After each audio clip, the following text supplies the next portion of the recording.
The idea is this: in our system, you hit something hard with something. You hit something soft. My green belts, my kids, they know. So when I go, I'm looking for that response. So I'm hitting the radio. Okay. So first strike. 1, 2. What's right here side of the neck? Brachial plexus origin. So your first 2 strike is to block this. Now why would I do this? Pressure, counter pressure. Kazushi. So I'm using this strike here to distract or stun. Balance displacement here. Now I'm going to tell you, if you do a knife hand or a fist to the neck, what are we going to cause? Serious bodily injury. So I teach the officers to do a brachial stun with open hand. Or what? Forearm shot, depending on range. Right now, not to confuse anybody. 1, 2. Get with the partner, please. 4. Okay, so what I'm doing is 1, 2. What would that do? Breathing, seeing. Okay? What would that do? Breathing also. So like I said, the fast hand, we're looking for serious bodily injury or basically not having this guy come back. And when would I do serious bodily injury? More than one attacker. And I even told my officers and my karate people, if you're fighting one person and you're getting tired and exhausted, and it's to the point where this person won't stop, won't get off, what do you got to do? We got to stop this. And we got to stop it now. So here we go, ready? 1, 2. Palm heel to the nose. 3 to the throat. 4 to the throat. We got that? Again. Hey! I'm going to show you. You got it? 1, 2, 3, 4. Okay? Let's do that. Take turns. 1, 2, 3, 4. Here's 5 finger fan to the eyes. 6. 4 knuckle punch to the temple. So why would I be going to certain areas of the body? What did I tell you earlier? What are we looking for? Desired effect. Hey! Slow motion. 1, 2, 3, 4, 5, 6. Can we do that, please? So that's some of the advanced belts over the senseis and hanshis. What would you do next? What would be the obvious continuation? That's the whole thing. It has to flow. It has to be cohesive, connective. If you're not doing that, that's Latin. Don't steal my thunder. I'm going to be here doing yours too. Okay. He said, "Oh, Texas boy, but moved to Kansas." Okay. Hey! So here's the idea. 1, 2, 3, 4, 5, 6, 7, 8. Okay? So we only got 2 left. And be the what? Kick them in the choke. Choke. Here we go. Ready? Hey! We don't call them choke-chokes in Texas. Ready? 1, 2, 3, 4, 5, 6, 7, 8. Why would I want to touch him and grab him to do that? Thank you very much, sir. First, I'm going to go the other direction because that's what we did in Taekwondo sometimes. I always like the idea of the flow. I want to make it smooth. To me, it's more cohesive, more connective, and it's easier on the body because we got injuries all the time. If you change your flow and all that energy and that direction, something's got to pay. More time than not, it's our bodies, and I don't like that. So here, I want everything to flow, cohesive, connective, and most importantly, effective. That's what I'm looking for. So the last 2, we'll join those. Hey! Slow motion. 1, 2, 3, 4, 5, 6, 7, 8, 9, 10. Going to the collarbone, not the choke, but I'm going actually to the femoral. Because I've done enough, but I can do that if I want to cause serious bodily injury. Quite frankly and honestly, when I was in law enforcement on the streets, right below the navel. Not too low, but right below the navel is what? The APAC. The APAC. The last of the, those are the hardest muscles for anybody to develop. I don't care if this guy was a football player, bodybuilder, or if he was a track star at A&M. Unfortunately, when I hit him there, it's all the same. That's the hardest part to protect, the hardest part to defend. So here's your fast 10. Hey! 1, 2, 3, 4, 5, 6, 7, 8, 9, 10. That's what Hunch O'Brien teaches. That's it. We are going to look at a very simple choke, and it's called a rear choke. So this doesn't have everything to do with karate. Yeah, it does. Yeah. How many of you know P95? P95. Do you have this P95? I'm going to say yes, sir. Yeah. Yeah, a couple of places. You come in here, you punch. Oh, look at this. I have a choke. That's your choke. When you say his head's up here, well, yes, you put him down there. That's the way that works. Okay, so against what I teach my students, I don't care if this is a punch, a push, or a grab. It doesn't matter as long as the hand's coming toward me without a weapon. Without a weapon. Okay? When he comes toward me, I want to step off line, get him out of the way. Okay? Turn, and then get the choke. And it's that simple. Does this look familiar to you? Should. The only difference is I'm putting my hand here. I'm going to show you a little something. If he comes at me, and I do this, and try to push him, that's not going to work. Okay? Because the body's made to withstand, pretty good blow. Right? But, how many of your blocks come in like this? And when I do that, his body moves fairly easy. Okay? Doesn't take long to stand on his foot. So when you see this, that's what's happening. I'm coming across his body and turning. Because if you try to turn him like this, it's not going to work. You have to use the other hand. Coming. Now, we're going to start with that, and then you're going to find out how it's used other places and in other ways. But for right now, comes at you, off, turn. What we're doing here is not this, because if he falls back, you break your wrist. But here, that monkey, okay? And he goes right down, okay? So, from this angle, we're going to come in, push, hand in the back, and then the choke. And then I want to show you some cute little things about this choke along the way. But right now, get your partner and just try. Okay? If I get straight behind him, it's going to be against the windpipe, okay, which is okay, but they generally fight more if you do that. If I do this one, he comes in against that carotid artery, okay, and he goes out quicker. All right? In fact, if you get that, you can pretty well get right there or better put my hands together. Okay, and being the type of person that I am, there's also a way to move this out of the way and get to that frantic nerve. Okay. There it was. So there's a number of things that you're doing, but it depends on whether you want to get all the way behind him and get this choke, or whether you want to get here and get the karate choke. It really doesn't matter. Okay, I prefer the karate, and that's the reason I get in that particular position.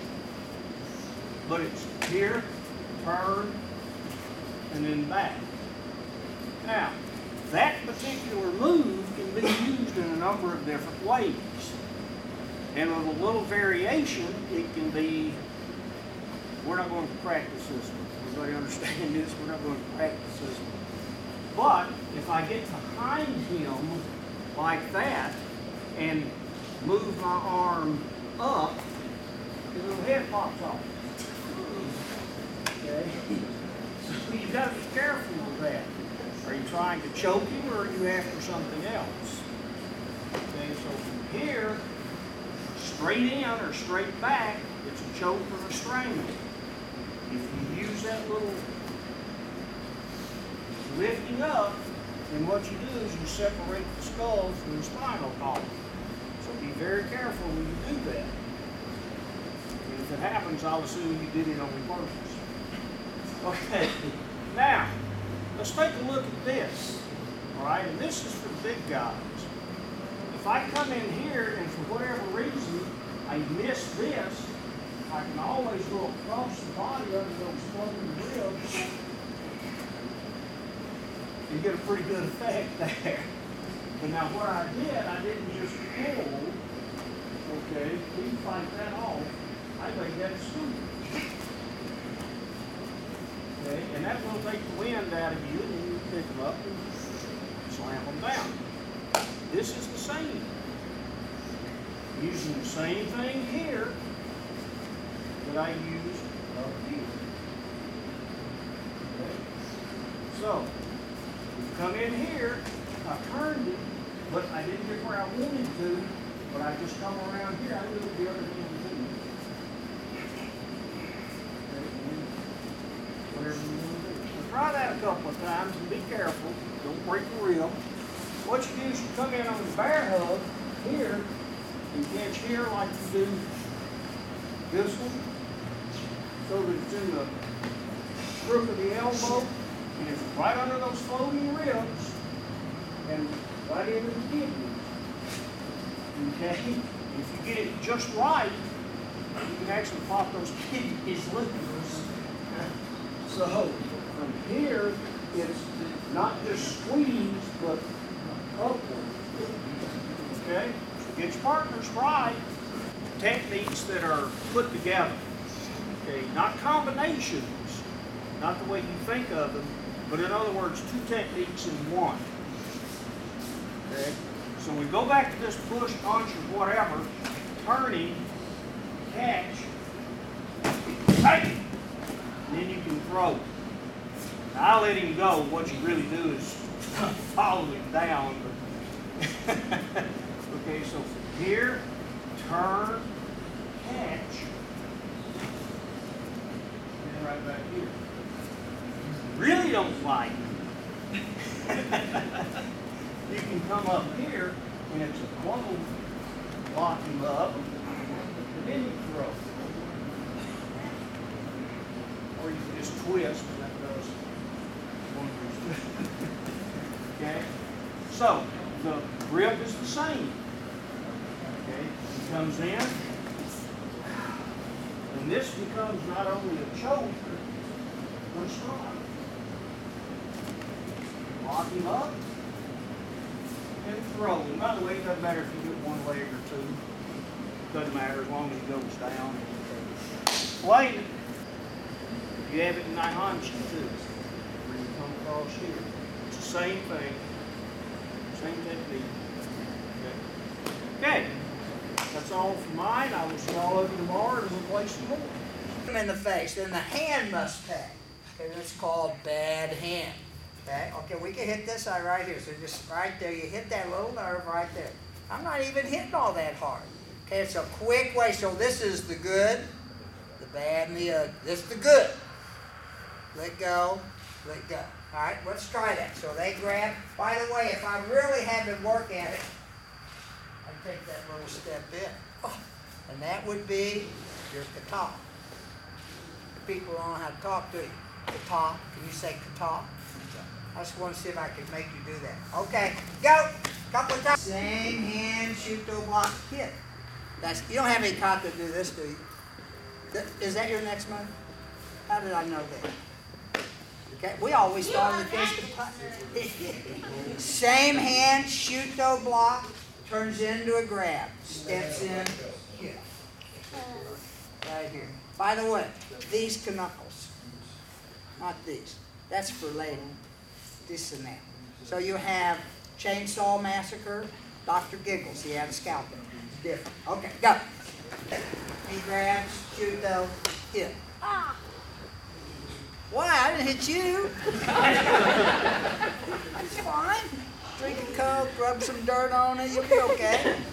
Got the idea? So I want you to grab same hand every time. Does it matter? No, it doesn't, but I'm just teaching you same hand and cross hand grab. It's an easy way we teach this to the kids. 6 drills. So this is the good, this is the good, this is the bad, this is the bad, and then we have the ugly. Hit right there, didn't get the spot. And then ugly. because of that. Okay? Good, the bad, and the ugly. Well, here's the cross hand grab. Okay, this is Ian Abernathy 101. Okay, this would be boxing. One fights over. You know, see, if you can't get in here and hit this, okay, or you've forgotten pulled their hand down, go right to the floating ribs. People say hit to the floating ribs. I say hit to the brachial plexus. Got no difference? Up here, little ribs, they float. Up here, big, thick bones. But I don't hit the bone, I hit right in between them bones. Them bones. Oh, sorry. Let me work on my English. Alright, so now you see these moves? How quick can you execute those? Is that a whole lot different from what you were just practicing? Not really. Nice. 1, 2, 3, 4, 5, 6, okay, and then we're going to work on some after that. Got the idea? And all of these, by the way, that would be our pin-on, need-on, shodan if you're Shotokan. Okay, this would be pin-on, shodan, or need-on if you're non-Okinawan.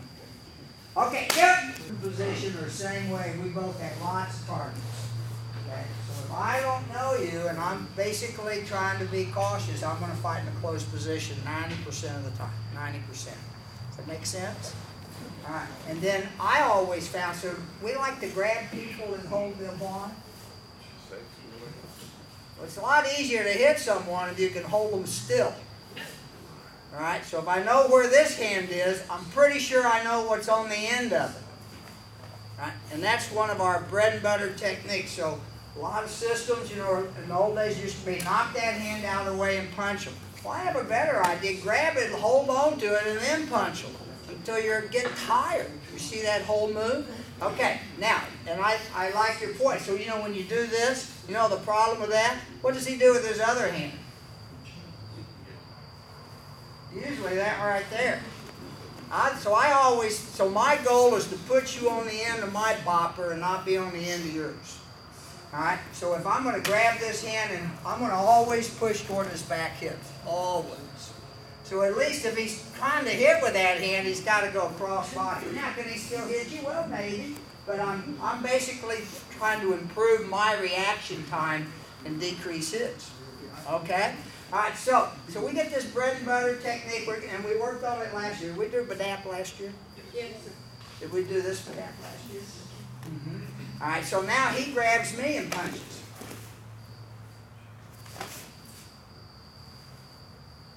You don't have any kata, let's see. 1. You have any kata that look like that?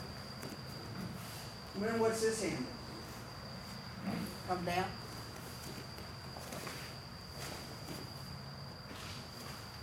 Would that be your kata? I always thought that was blocking another punch.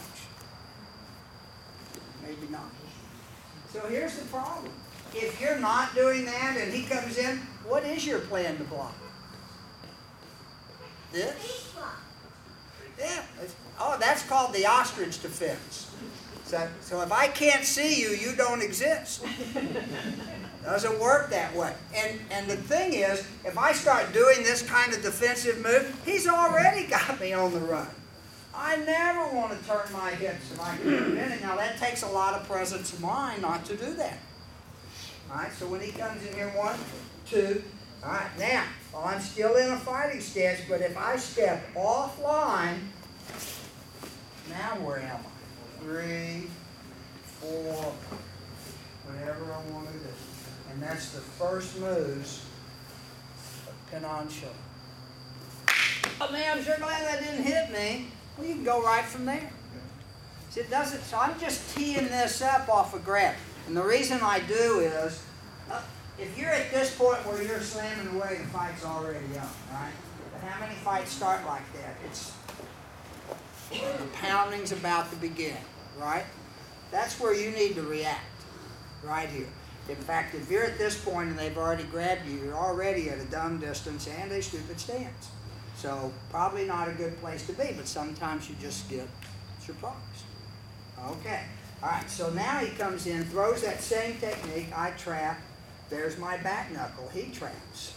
There's his back knuckle. Step off. Sorry, man. Okay? Nice little simple drill. 1, 2, 3. Step off. Now, it says all I'm doing is mirroring him, but let me tell you why this is going to be a challenge for you. Because you're having to shift from defense to offense to defense to offense, which is a pretty interesting mindset for you. Most karate guys, they're either all blocks or all defense. It's very hard to get back into that kick. It's not that you don't have the hands for it, you just can't turn your head around that quick. So this is the fast little drill for that. It's 1, 2, 3, 4, and step off. Why are you looking at me like that? Okay, we'll go slow.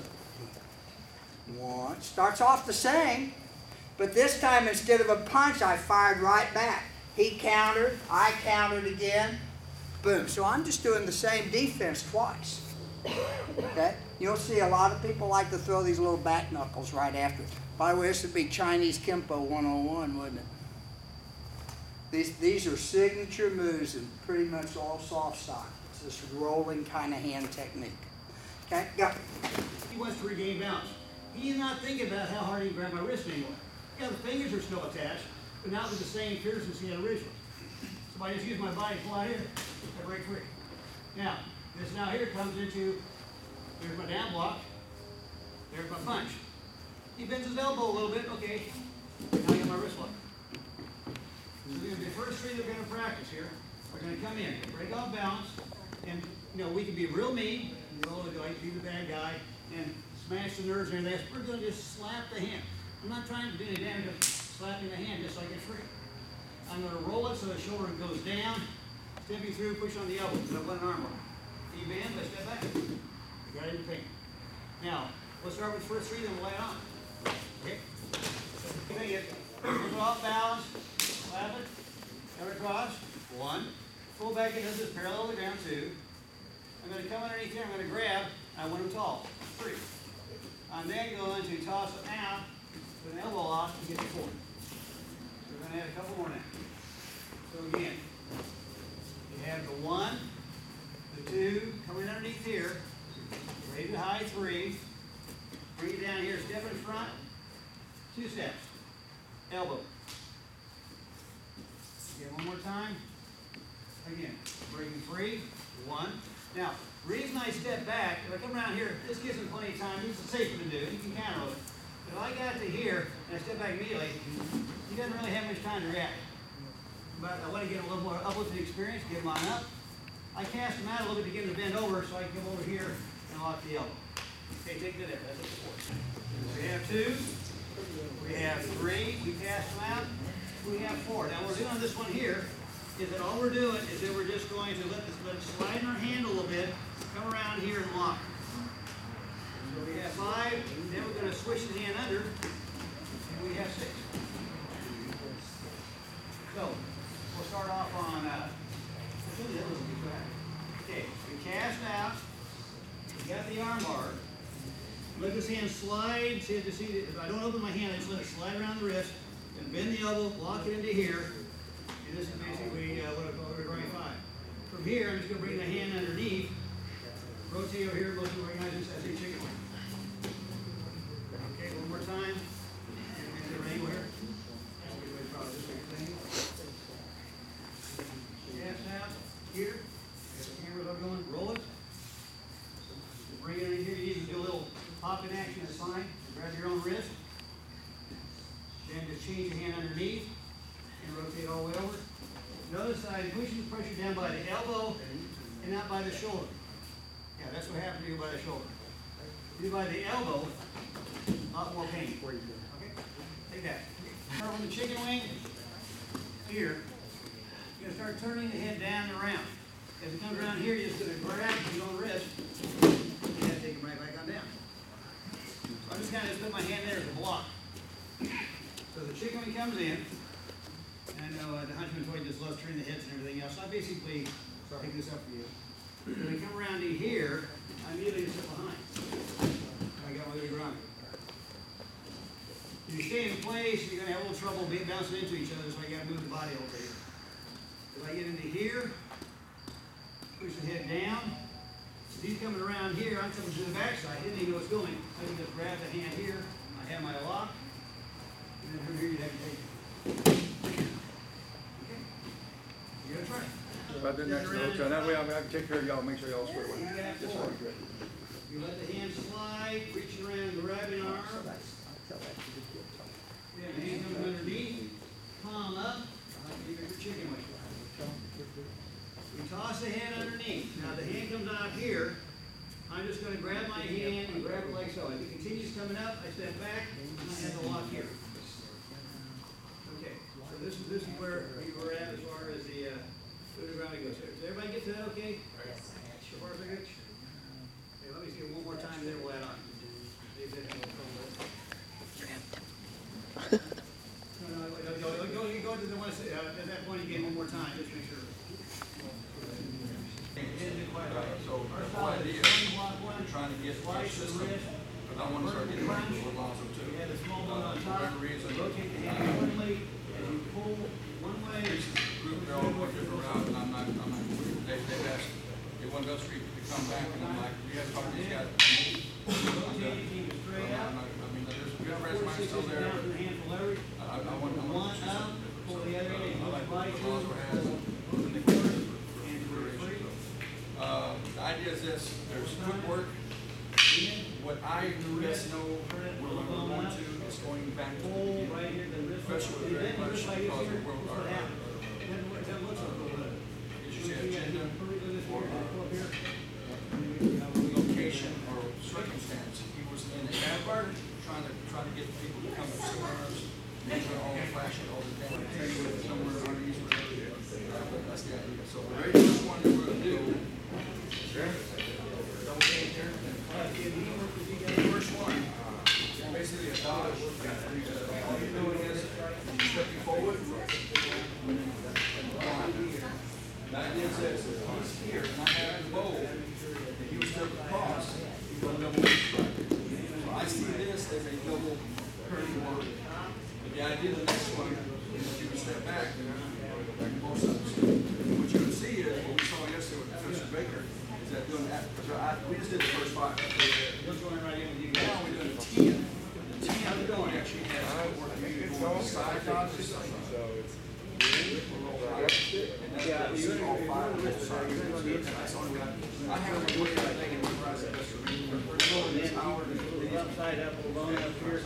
When we get in here, right now, let's do the first, we'll do the first 4. So right here, from here, you step forward, you block this way. You step back. Now, my understanding of the footwork is braiding. The reason why he calls it braiding is make sure you don't want to bend the wrist in the first braiding. Like I said, we'll get all that down as one of your techniques first, and then we'll get all the terminology. Here, step forward, block here, step back, block here. So the idea is this, I'll attack you. Sensei here, the first one, he steps here. That's good help. Get down. And the next one would be low. So from here, I'm going to do the first 4. From here, step back. Here. So I'm going to step back. Here. Now, the third one will be a funnel dodge. So now we're going to take a mark. Go. We're going to step forward, 45. Make it bend over. We block high. So we're doing that. If you need one stick, sir, you'll be over here. Any question on that? So line up here, straight down the corridor. I'm going to be the stimulus. I'm going to come at you, but you're still here. That's what I want you to do. Very first strike. Ready? 1.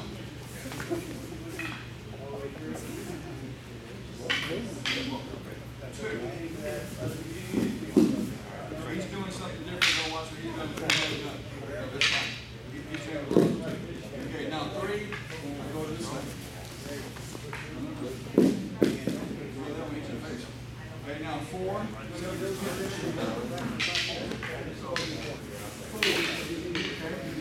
5. Got it? 159. Again.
his technique? Now see, he basically stole that 7 swords from me and Hanshi Rogers. So he comes in. Yeah. So what I see at the advanced belt level is we become very good at these real precise, slow moves. Okay? But when you start executing them at full speed, things go awry, don't they? So how quick can you start executing these moves at full speed? Right? And now that means I have to make a little adjustments because I don't want to kill my partner. And if I do that, I have no one to play with. All right. So we're going to take the same technique you learned last night, which is almost identical to what I'm doing, except my techniques have changed. But I want to teach you how you can do those, have what, 7 or 8 moves?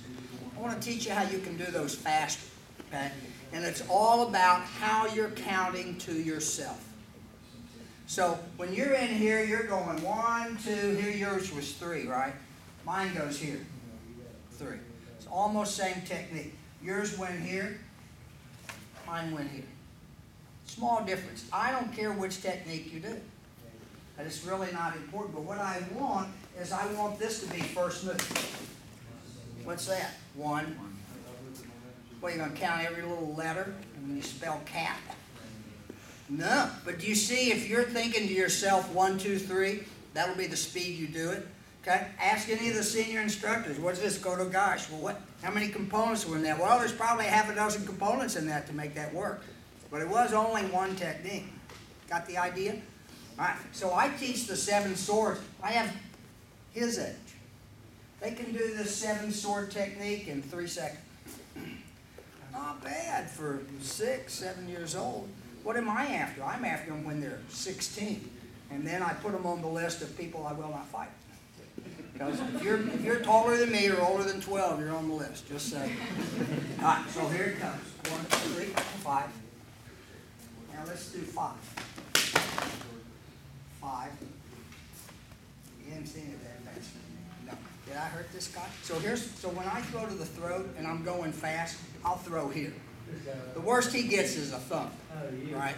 Don't be aiming up here. And I get a lot, especially the white belts. They're sort of helping you out. Don't do that. Keep your chin down, so at the worst you're going to get it there, right? But you'll see my technique is 1, 2, 3, 4, 5, 6. There's 6 moves. How long that take? I have no hair, and I'm old. Okay, let's try that. So I want you to do your 3 moves can be here. All right, same technique. My 3 moves here. And then yours was 4, and then another strike, 5. All right? So this is 1, 2. Okay, go. Enough, you're in my bubble. Okay, here we go. Ready? 1, 2, 3, 4, 5. There we go. All right, now let's do 1. Ready? 1, 2, 3. I didn't teach you 3. Sorry. Ready? Okay. Tai Chi Karate. 1, 2, 3. See, I turn my body. Now, we typically use that rotation to deliver a back kick. Doesn't really matter. But what I am after is I'm after this follow through and then the strike. Okay? There we go. See how many moves is that? 3. 3. 2. 1, 2, 3. Ready? 1. Oh, good, but go slow. Again. Ready? All right, listen. Though Hanshi married, it'll kill him. I've sort of married and grafted the eagle claw into this. But don't tell Hanshi Baker because it's not really that good an eagle. Right? But ultimately, if the fight's on, you're either going to step inside or you're going to step outside, or you're going to run or you're going to go do. It's one of those 3 things are going to happen. We went through Kazushi one year, I think, taking the balance. Okay, so these are all about outside steps. And do you see that almost every instructor is out there now teaching, here's this parry block. Only the beginners are doing Shuto blocks. Because you get right about here and then eat it. All right, you parry and then the second hand's the trap. You see that? So this technique, which should be familiar to you that do Seibukan, called You Got Mail. I don't know what you call your block, but that's what it looks like to me. All right, so now what happens is I do this block and this hand comes up, it's the intercepting block. If I'm messing around with Hanshi Green, he calls it a brush block. But ultimately, if I have two intersecting lines, you're gonna get it. Provided I can post this one first. So the parry might be a block, it might be a post. You can't always rely that this move's gonna stop that. Just ask anyone who's had that bloody nose. How many times I hit him? I touched him twice, but it's one technique. Yeah, so it's right, sort of a trick question. But my move is going to be here. So the longer you wait between this and this, the more he has to react and disappear. I want to catch this guy, he punches, and I move. So it's here. But I now have pressure on that. Okay, so a lot of people try and grab up here. I submit to you that you cannot bend your wrist and actually make a fist. So I never do my work at 12 o'clock. I do my work at 6 o'clock. Why? Now I can get a grip. So I always want to grab with my hand straight. Does that make sense? Sure. So it comes 1, 2. And I have disappeared. Now I actually am not grabbing this way. I want to grab this way. I mean, think about it. There's people in here, you can't even get your hand around their wrist. What makes you think they're just going to stand there mesmerized that you were able to do that and not pull back? It's pretty hard to do, right? But if you grab this way, I can get a pretty good grip. At least I'm not trying to grab this 18-inch pipe. Grab it this way. You see how I changed that? So when I come down, my hand's going to come on top. And I've actually hit that nerve. So there's a little nerve that hits right there. There's the nerve. 1, 2. Step. I'm going to spend a little time on this because the whole set's going to be based on this block. Okay? And Hanshi Baker can see how I have messed up his eagle claw. And it doesn't matter to me if he turns his hand in that weird Seibukan thing because you guys couldn't figure out to punch like this. You didn't like Chinese Kempo, so you went like that. They think, well, if he does that, he can't hit that nerve. Really? I'm pretty sure I could hit that nerve. Nobody said you had to leave the hand in that position before you hit it. You'll just move it to where you need it to go. All right, so here's my block. You see how that hand came out? You probably don't have any moves. Ever seen forms that do that? Say Shotokan. Shotokan. But I did not come across, did I? I did not push this hand over. We understand that the further this goes, so we understand the further I go from my own center, it makes me weaker. Well, why would, if he has missed me, everything else is wasted. Don't have to do it. So let's practice this block. Here's the parry, hand came straight up. Go! We'll go you about how you're punching each other, which is close to a suck. But we'll just call it a yuck. I'm just saying. I like it, but we can improve. But this is an easy way to kind of figure things out without having to worry about speed, distance, and timing. So I'm here. Got the grip. But look, my elbow never came off of me. Ask anyone who's working in grappling, man, I want these elbows in close to me all the time because I am very strong. I never push that over. This hand comes 1, 2. Oh, where'd this hand go? We all know that rule, right? But when I get that in here, see where my elbow is? And now guess what I'm going to do? I'm going to do what's called a white belt block. Because they don't actually move their whole arm when they block because they're white belts. Don't they? You and your little stubby fingers. Okay? You see where I'm at? I come down. As I start this curl, I'm going to step off at 45 degrees and pull the hand up. I did not make a circle. Dropped him to the bottom of that little gravity well and then whipped him up. See where I'm at here? Probably don't have how many techniques? We could kill him from here. Now instead of the traditional arm bar, we're going to do a shuto.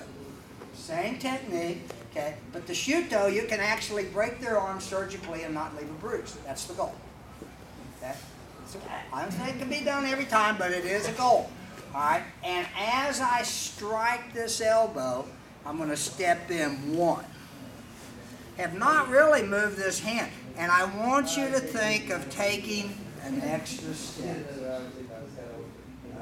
See, a lot of people get in here and think I've got him. Not against a quick wrestler. He'll roll right out of that.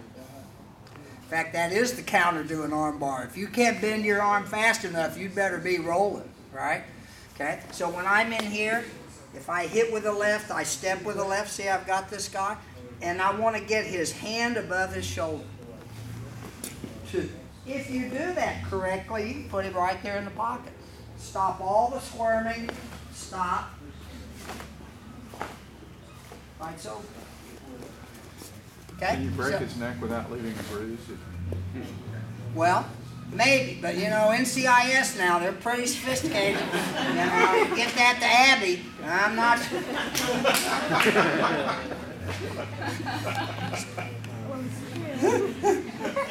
One. How quick that is. Now, you see why you want to be ahead? Because if you're down here and he drops his head, you get nothing. It's like trying to hit a turtle. And he grabs, go ahead, toy with him. Right? So I'm in here and I step in front, which sort of creates more pain on him. I can hold him here.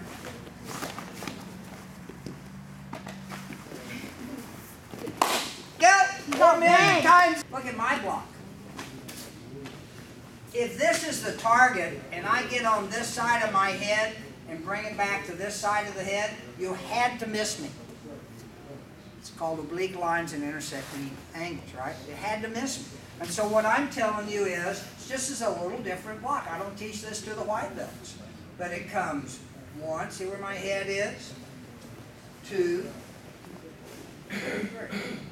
See, this is all I had to cover. And by the way, if I protected that head and you punch low, did I still cover it? Oh yeah, I still covered it. Look where my hand is. And so what's this form?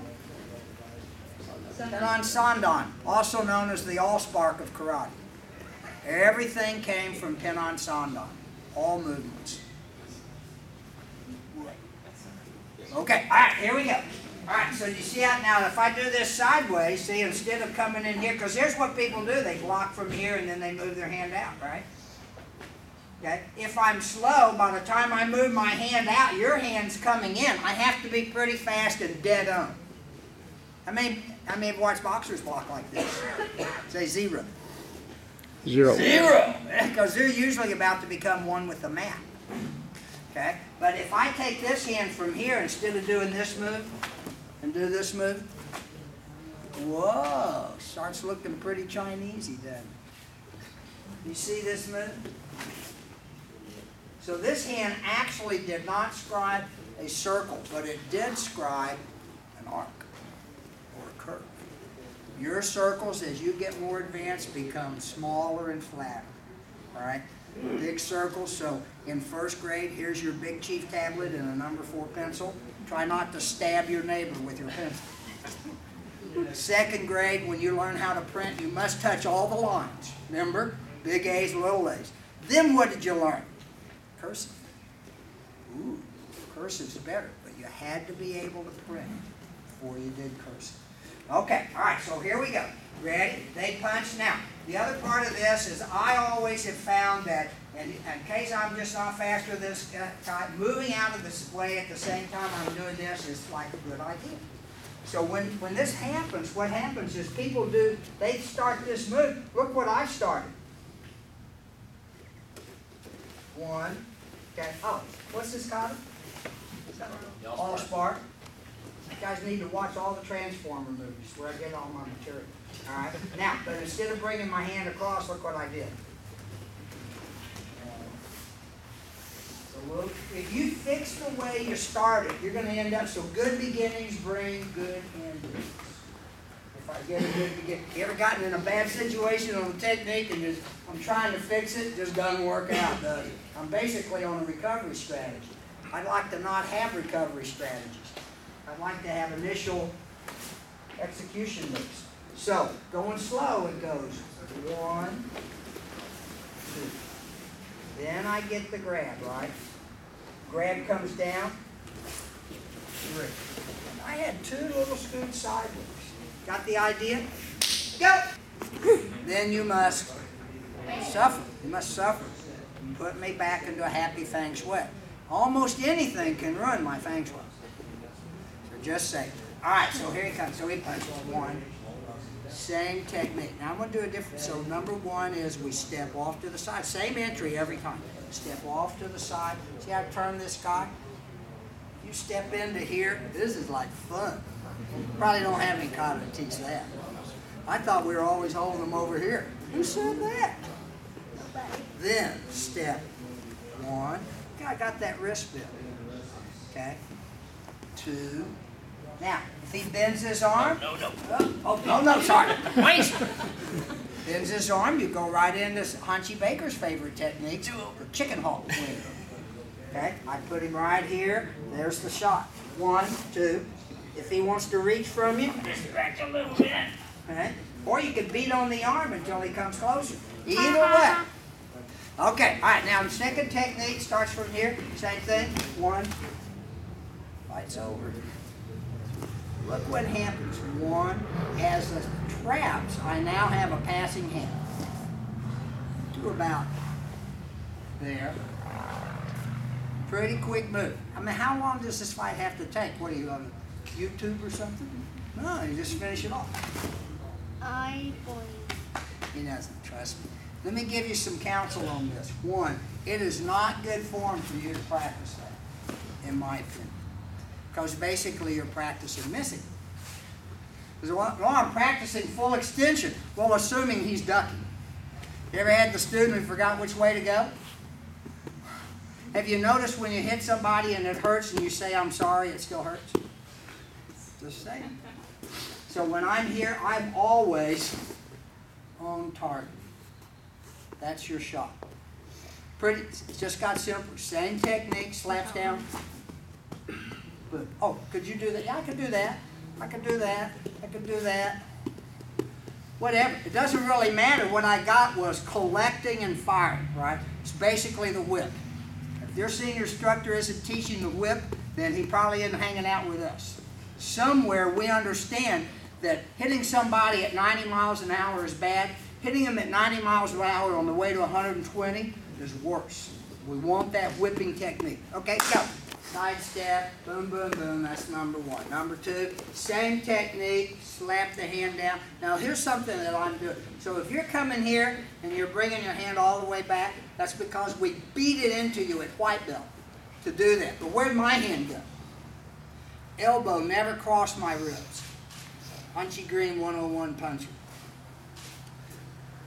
Century Martial Arts. Okay, number 3. Number 3 comes down here. This time, strike the arm. Free. And then you punch him. There's not much change. So we don't have any kata to do this, right? Yeah. 2, 3. That's number 3. Okay? And I'm going to move quickly. So let's try that one real quick. So number 1, you just walk through it for muscle memory. Number 1, boom, boom, boom. Number 2, slap, punch. Number 3, trap. Boom. When would I do this one? I do this one if I'm trying to pull Rinchi Colahan in. Oh, there's a plan. So if the mountain won't come to Muhammad, go to the mountain. Then hit him. You see how this, when you hit this one and his head comes in, it does 2 things. One drops his head, and you know what else it does? Plants that way. They will plant on the front foot, all right? It's pretty hard to do this if I pulled you forward. So a lot of people think, well, I want that chin in. Well, that's part of it. That's the other part. Because once I get your front foot planted, you are basically stationary, and I am agile, hostile, mobile. That's right. Yeah. Pass time.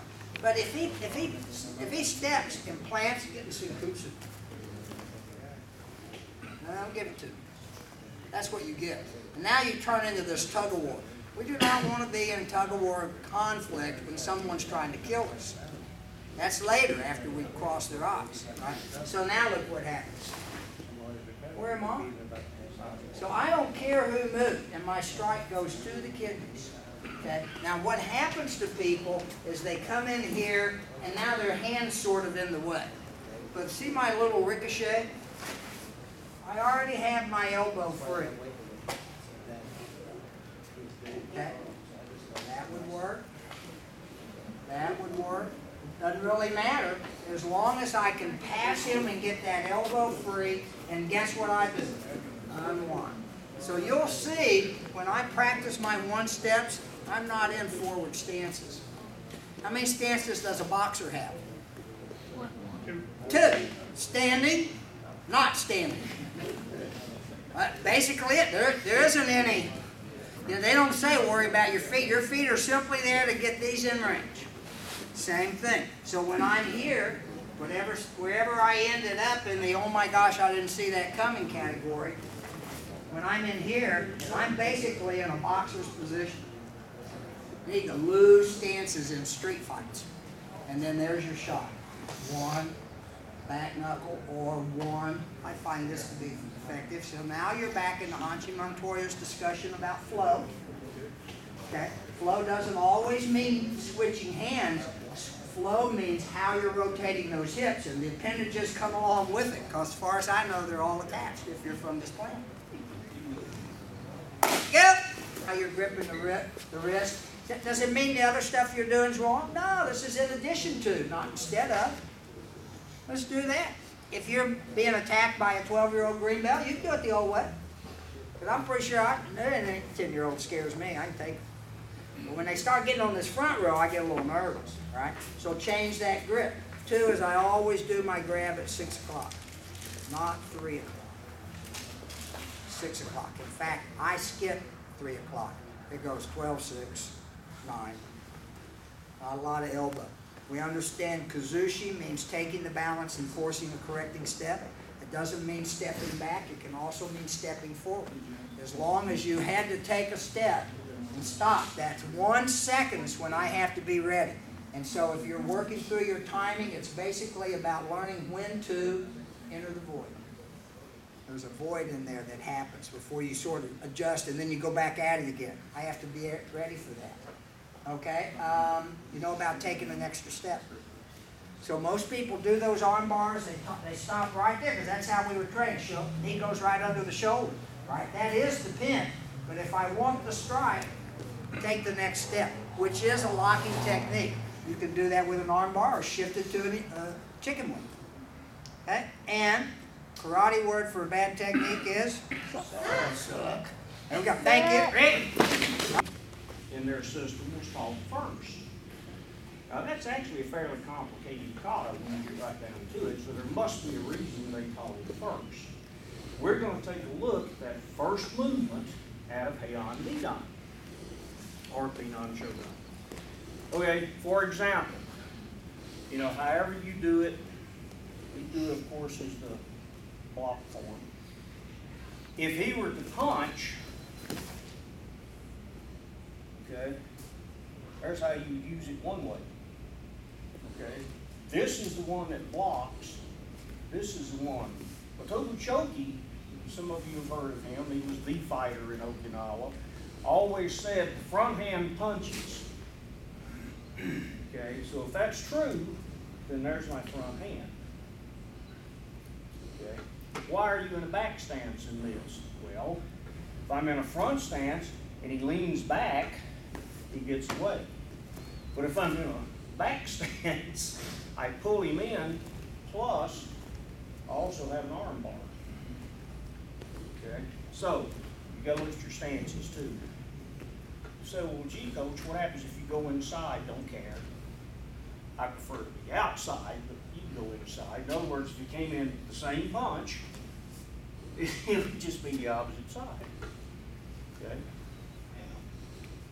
Which is nice. Now, if we go ahead and add the other 2 movements in that first little sequence, we get pretty good groupings. But remember, we're dealing with only one movement. Okay? Well, what if it's a punch to the midsection? Okay? Still get it. I just hook it, knock it out of the way. But this time, of course, I'm punching with the rear hand. Okay? But remember, we only have one movement. Okay? From here, and that's our second movement, by the way.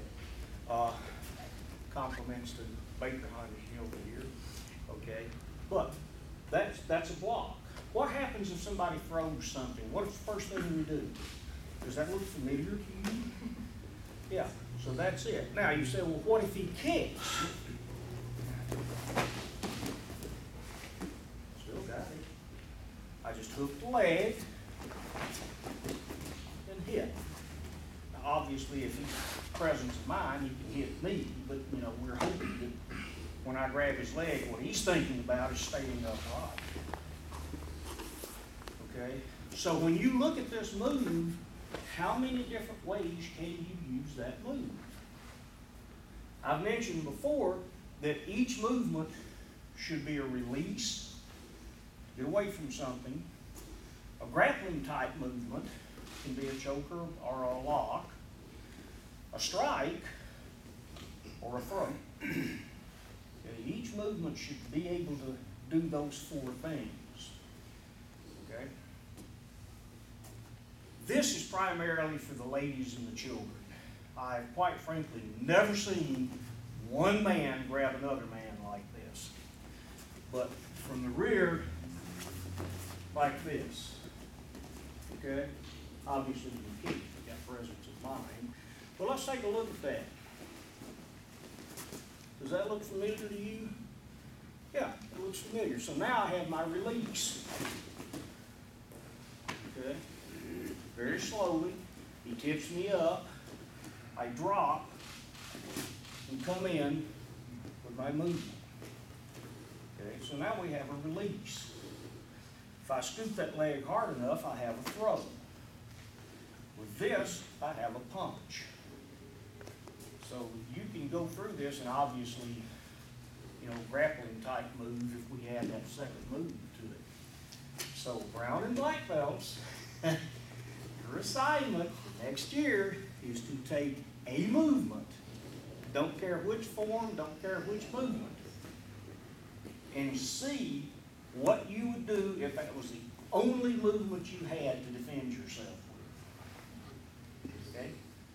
With that being said, let's take a look at some bunkai. I love this one. We'll start with this one. What am I doing? What am I striking? Good luck with that. Because if I hit the chest, I'm going to break my fingers. Okay? So, with that being said, okay, we know that we're not going to hit the breastplate. I'm not going to reach into your chest and pull out your still beating heart. It's not going to happen. Besides, would you ever thought about that? I reach in your chest and grab it, and it's slick and slimy, and I can't hold on to it. I mean, it's rubber bandy, and it's going to spring back. It's not going to work. It just won't. Okay? So if that's not what it is, what is it? Well, here again. If he punches thrust right into the neck. Okay? It's middle level. Okay. Drag him down to the middle level. We don't care. I mean, if you just got to be middle level. Okay? There's that. If he punches toward my stomach, does this look familiar to you? I have a hand on top instead of underneath, but I'm still doing this, aren't I? Okay? I'm taking another one away from you, by the way. Okay? So look at what's happening. This hand is pressing, this hand is doing something. Okay? If he does that big old roundhouse, does that look familiar? Except I got it on top, not underneath. But other than that,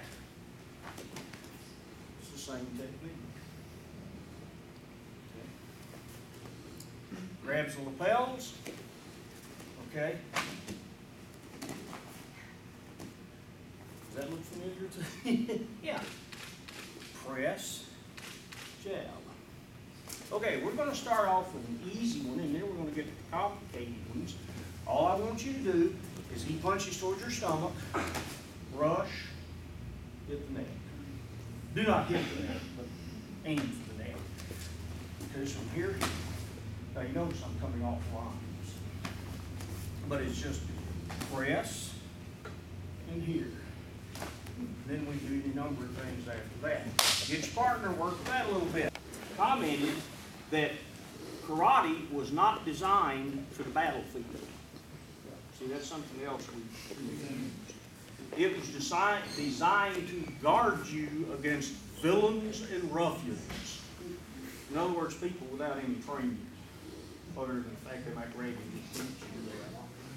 So we're not talking about a trained person. We're talking about the guy that's just trying for the, the field goal there.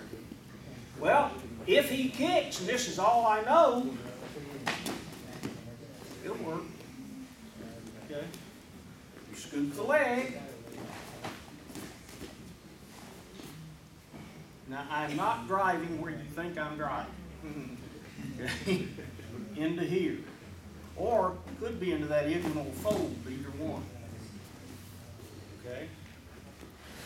Nothing says I have to use the fingertip. I can use the knuckles if I wanted to. Okay? That's, whatever. And I'm sure some of you have a form that looks something like this. It's the same thing. You're just using different body parts. Okay? So let's try that. Let's try it with a kick.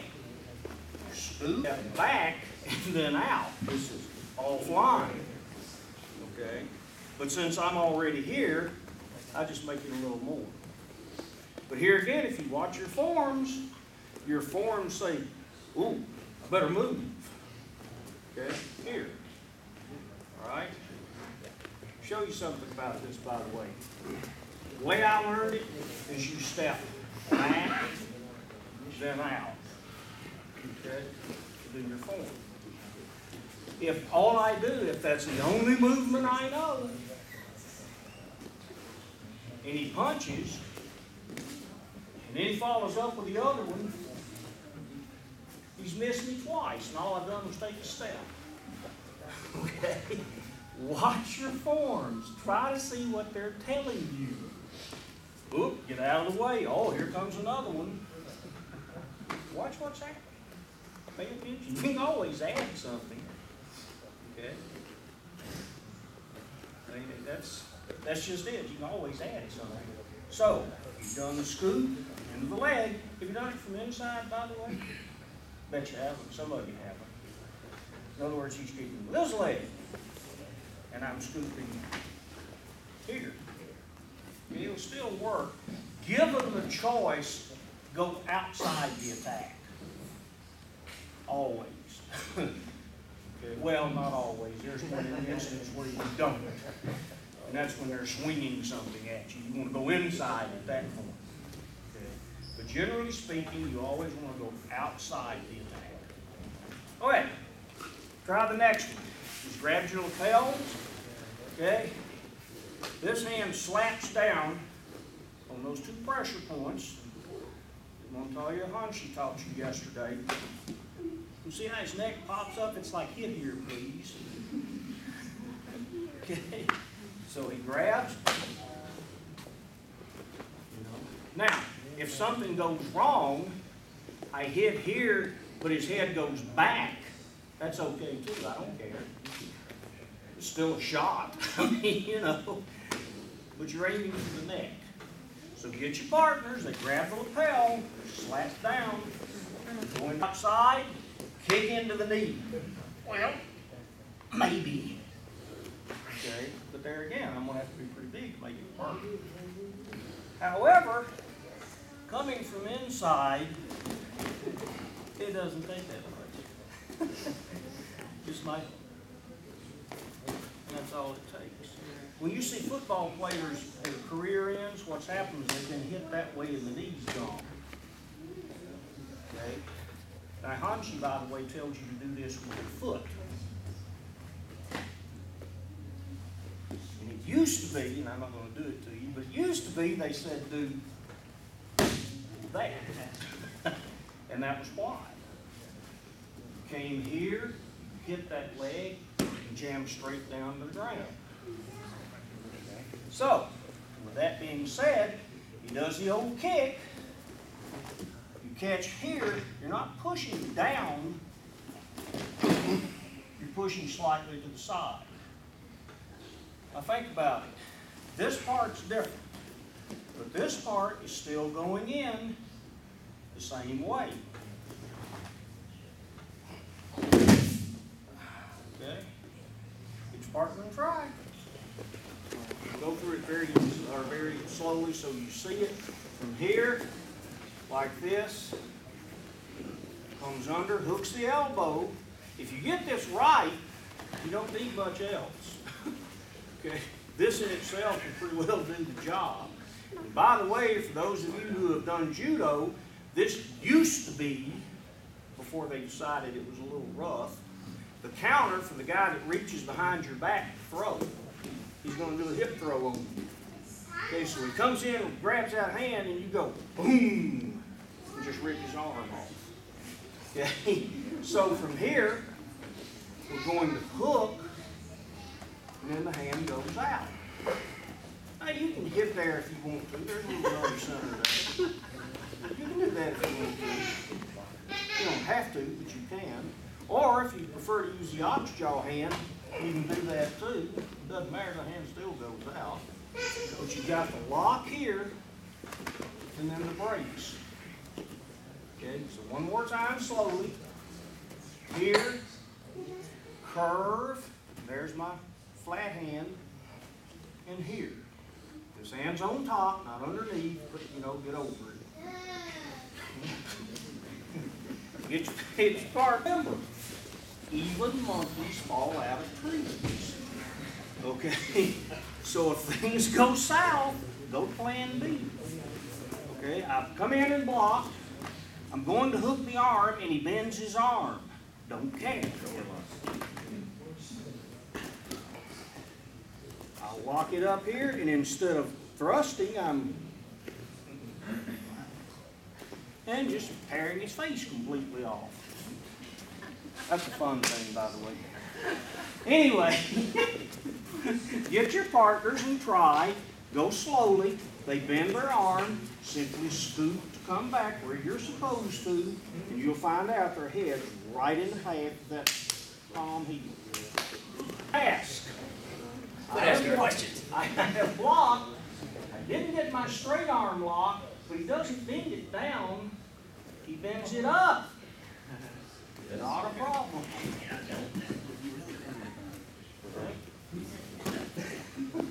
Okay. All I do is start here. There's my first part. And there's my second part. Modified chicken wings. That looks familiar to you. Okay.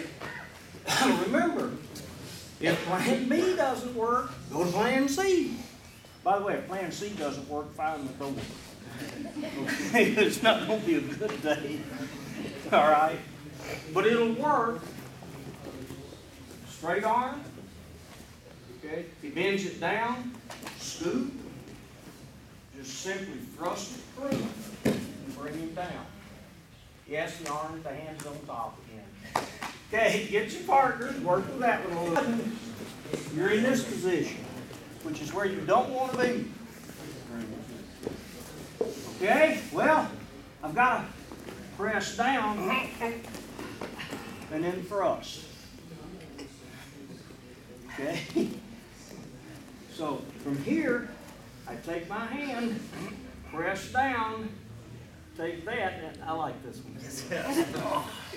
And then just come out. You got an internet lock. Be careful with that one because that does put a lot of pressure quick. Notice I'm not extending my arm. Okay? So it's simply push the head down. And I'm in exactly the position you're supposed to be in. Get your partners. It's the one where you snap their head back. You get lucky to get whiplash anyway. Okay? Use that one. If they do this anytime coming towards you, you scoot, thrust to the deck. I don't know why she's being so kind. She's getting freebies here, not taking. I know some of you would jump at the James. Okay.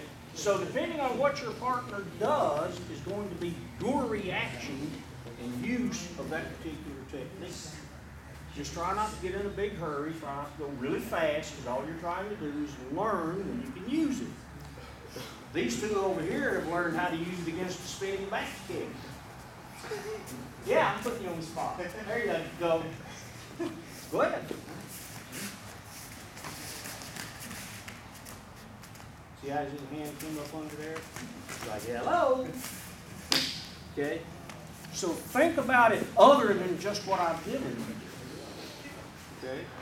You can scoot, come under. Well, that's always nice. Okay. Or you can scoot, do a press, whatever. Anyway, get your partner, work with the different techniques. Okay? Technique that's referred to is hikiotoshi. Okay? Pulling down. Literally. Pulling draw. Literally. Okay? And this is a version of it using the same movements you've been using.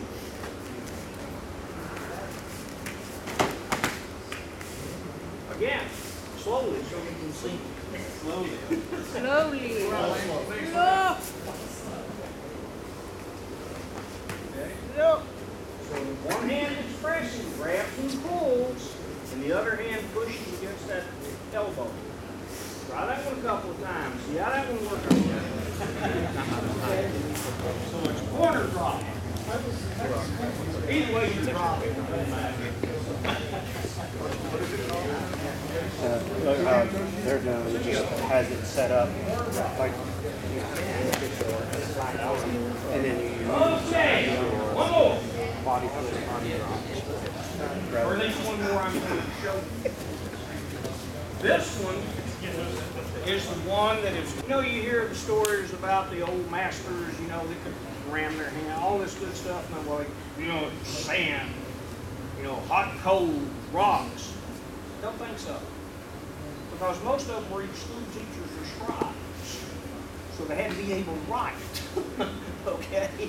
So I really don't think they're going to destroy their hands just so they can do this instead of what they do for a living. Okay? Abernathy says it's a strike. It's actually a strike. It's not a grab or getting loose or anything else. What happens, he comes in, push, punch, whatever. I brush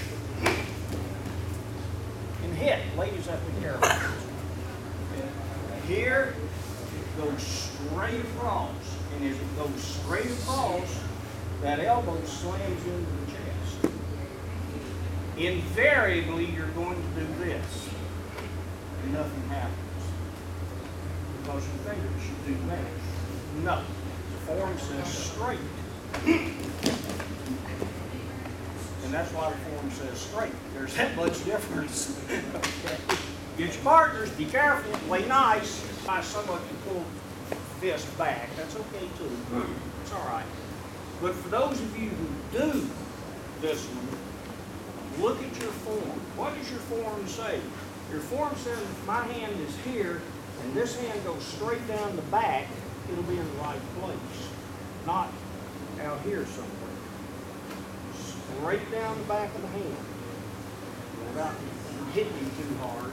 From here, it goes straight down the back of the hand. And you can see that at this point, it's beginning to make contact. Okay. But if I do this, I still haven't made contact. This way, I started making contact here. Okay. So your form is telling you, follow this hand.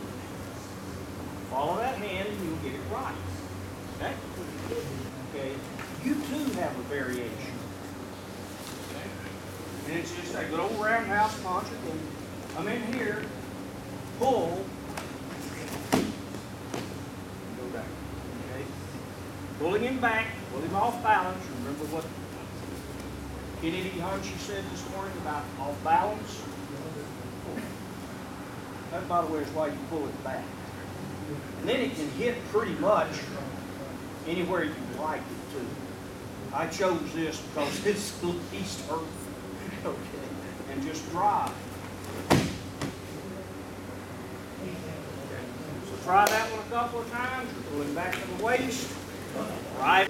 She's got a little more stability and a little more height of groin. So by getting back in here, all she's got to do is pivot both feet a little bit. She can kind of close that. Close your hips. Yeah, she can close this area off against the linear attack. So the Tulsa uppercut or the whatever you guys call it down here, Brian uppercut, is not as effective. Okay, so it gives you kind of the best of both worlds. You can cut it off a little bit, rotate and close, and you can open pretty freely and not be restricted. When you try to open freely from a closed position, by contrast, slightly open position, if your position you get closed, it tends to neutralize this hand because I can't rotate my hips freely. Everybody follow that? Sure. I know this is fundamental, but if you keep this basic core perspective, tell them what you have to do. I'm telling you what physiologically this is doing for you with respect to giving you the more potential and less for your opponents. Okay? All right.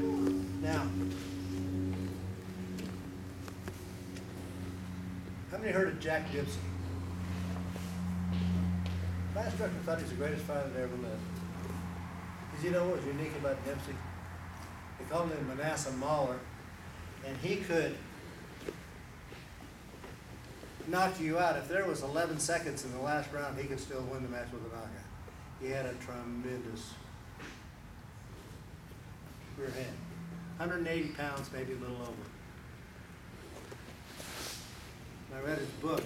He was world champion in 1917, 18, 19. And I read his book, and he was on the money. In my opinion, I was like, that's it. He said, boxing's not a sport. No runners to make it a sport. It's self-defense. And the first thing you need is a good knockout punch. We call it a reverse punch, no. Because if you don't have a strong rear hand punch, that's kind of a way of you saying, I'm going to let you in here free. Not when I got to go past this. So I think it's something that's worth your time to develop. Yeah, this is closer and faster. Okay? All right.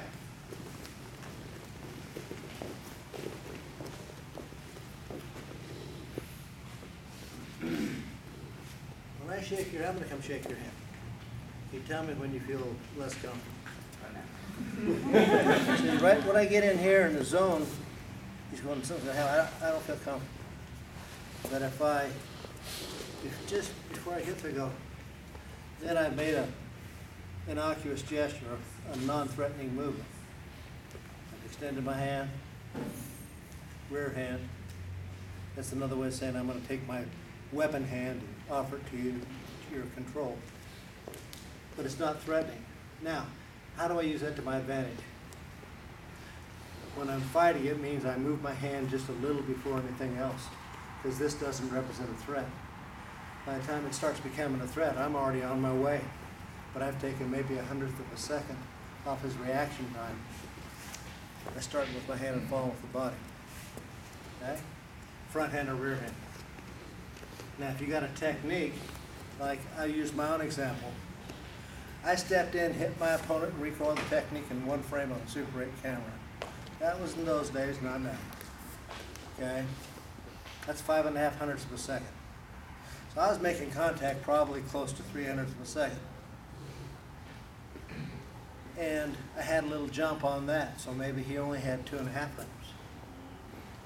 Think that technique landed fairly often? Yep. Problem was it close enough to be called a point? Well, he got a contact point. No point, I couldn't see how close it was. He got another contact point on one. You know, what do you got to do with this deal? Then one day I'm thinking, why should I match this guy's face? Because those guys are not good officials. Got my attitude straightened out about that. Why should I hurt this guy? Because of poor officiating. That's when I really started focusing my energy downstairs. Because in this part of the country, if it doesn't come out the backside of his gi, it wasn't too hard. Okay. That's excessive, it blows out the backside. Okay, let's talk about that footwork. Two basic means you have in defense. A full retreating step is generally feet together and step back. Okay. That'd be a full retreating step. A half step, forward or in reverse.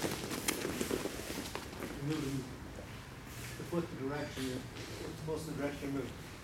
So you're gonna go that way first back, you're gonna go this way, this way. Now, don't misinterpret this as a step drag. It's two steps. Step, step. Okay? We have a name for it. But you betcha. Okay, I want you to all take a half step forward on the count. Ready? Go! Go! Go! Go! Okay, now let's try to get 12 to 14 inches with step. Okay? Ready to start there. I'll get you back. Okay? Okay, everybody freeze right where they're at. Jump as high as you can jump. Ah! I said freeze where you're at. What'd you all do? Lower. You lowered. So why weren't you there when you were ready? So you were resting on your way. You know, he's just running his mouth out. Okay. I have a rule. If you want to hurt somebody, you got to be able to move your ass. The only way to move your ass is to get your legs bent. My system does not allow for a lot of rest. Being in a low stance isn't required by me. My experience has been, if you learn to move low, you can always raise up some. But if you always stand high and don't bend them, you can't exercise the other option because you haven't trained to do so. She was in very fit condition when she came to me as a black belt. But she'd never worked in low stances. Real rough on her for a while. Because even as aerobically fit as she was, you're using different muscles. You're using this part of your quad more and your glutes more. How many people lifted weights here? Guys, how many have ever squatted till you puke? You lift heavy and hard. From waist down, you're almost solid muscle. It draws a huge amount of your energy. That's why people don't work out of low stances all the time. It takes a lot out of you. Since the average fight only lasts about a minute and a half, that's not a problem. 15 rounds, it'd be a problem. No. Get the knees bent. Do it now. Okay. Keep your weight. Okay, now we're talking 12, 14. Go! Go! Go! Now say that word, but out. But out. And that's how fast I want your, see that has a rhythmic sound that I want you to make. Okay, ready? Go! Go! Go! Face back the other way, just rotate, open your stance slightly, close the center line. All right. Now just for grins here, we're going to leave the hand out. So we're going to start this hand 4 inches, 6 inches. Honest. 4 to 6 inches of movement of the hand, then step. You guys are all laughing because they. Okay. Ready? Start the hand. Step. Ready? Go! Leave it out there. Okay, back to ready. Go! Start the hand. Started, follow it out. With the hand starting. Moving by itself. Ready? Go! Perfect. Ready? Didn't expect to hear that. That's just exactly how I want it. I want this to move that by itself. Remember, that's the non-threatening. Now you've got to have this arm tightened up good and tight in the shoulder. In case you're fighting without your shirt on, there's a lot of cute 13-year-olds watching. Otherwise, it won't help you. Okay? All that Van Damme stuff. When you're tight and you start, see, then you got to relax before you fire. That's an extra rhythm beat. Relax, fire. Fire. That's why you see boxers. Stay nice and loose. If they're good, that is. Ready? Your knees bent?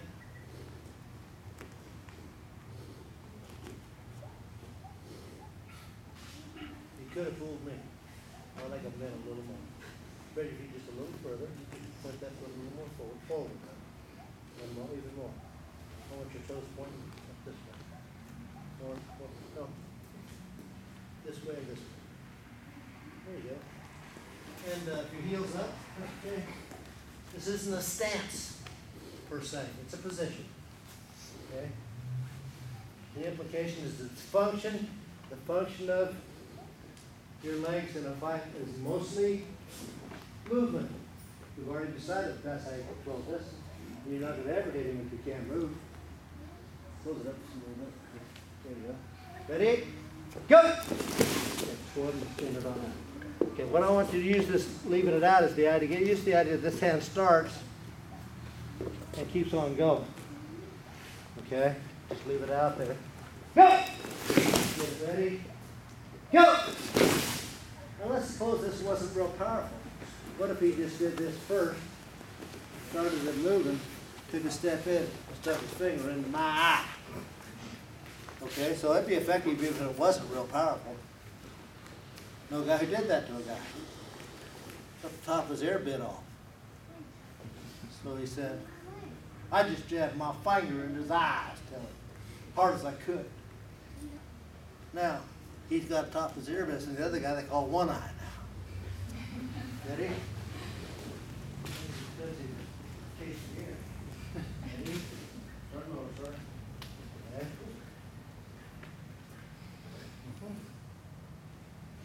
Go! Leave it out there. Ready? Go! Okay, now.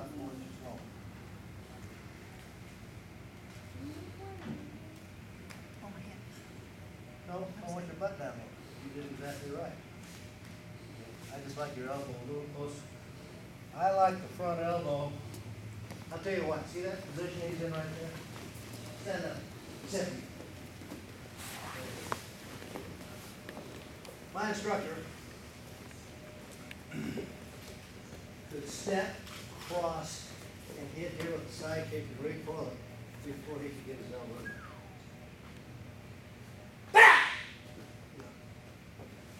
Try that again. Well, he said, he walked up to one of my black belts, that's one of my first seminars. He said, you carry your elbow too far away from my suit, as far as I'll drill you with the side kick. You know what he did?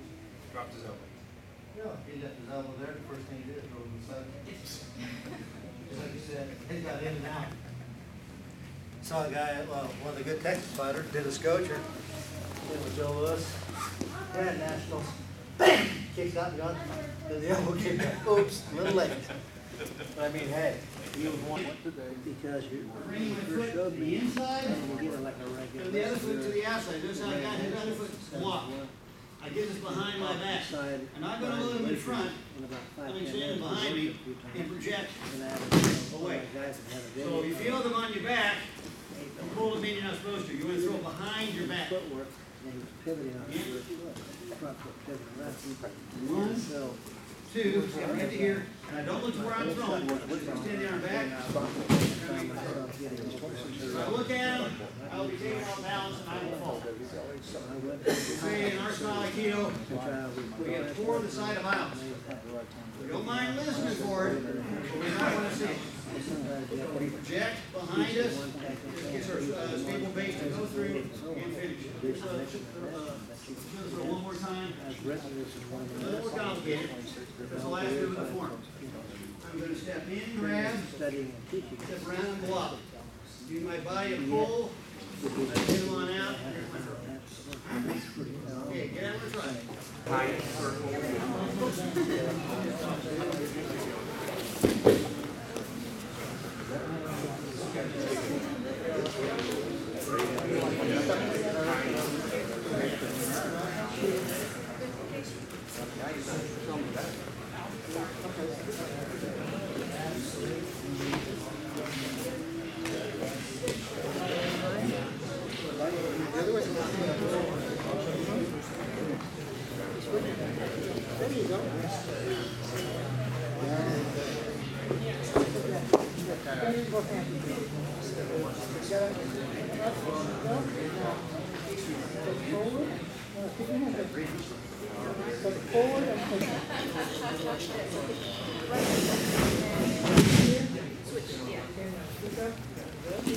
This is the target. This is not the target. You have to throw your best punch this far away. Ah, you're close. Back up. Go half step. Now, you know that part where they go, that always makes me nervous. Okay? So you can't rock in because that means you're going to go, and then stop. Do not touch the haunch. Oh. Come, Richie. Oh no, you're here. Punch this. That's why we have henchmen.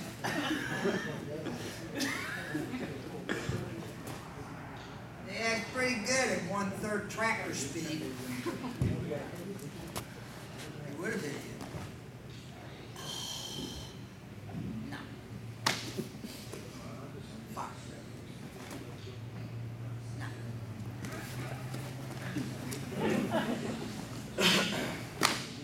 That's a punch.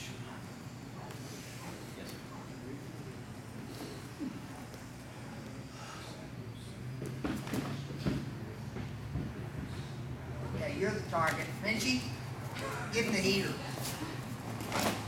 That's the heater. Oh. Anyone can play slow pitch softball. When you going to learn to hit the fastball? Slow pitch, major leagues. T-ball. Yeah, A.B. Dodger. Right foot back. Ready? Go. Okay. So far, every one of your punches have been the same speed. Let's talk on the concept of faster. Faster means quicker than the one before. Okay. Go. Better.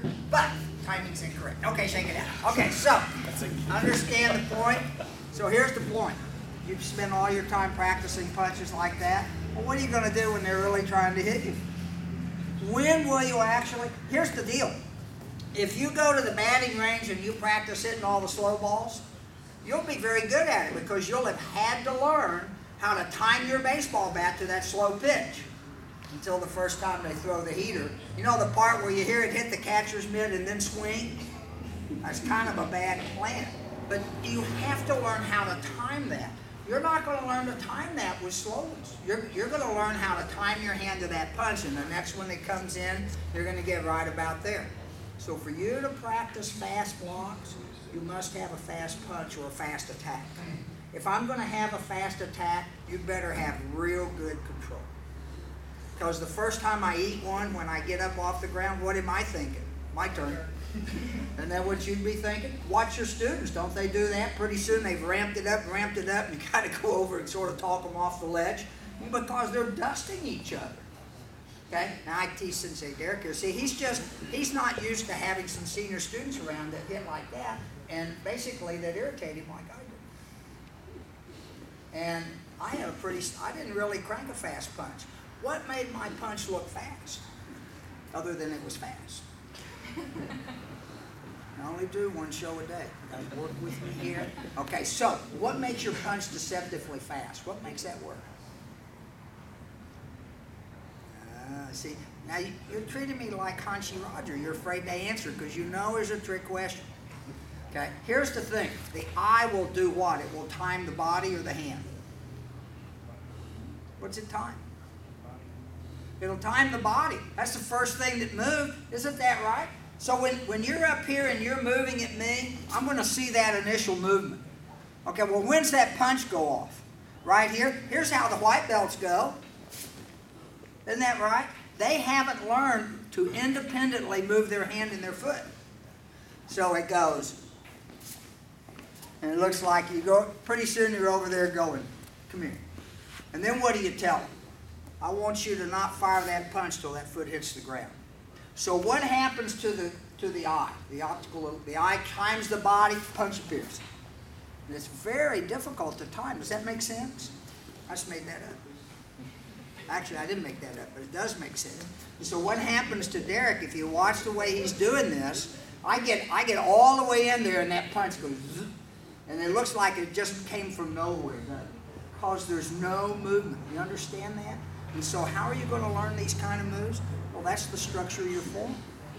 So if you're not getting better at moving quick and then firing that punch, you're losing some of that timing.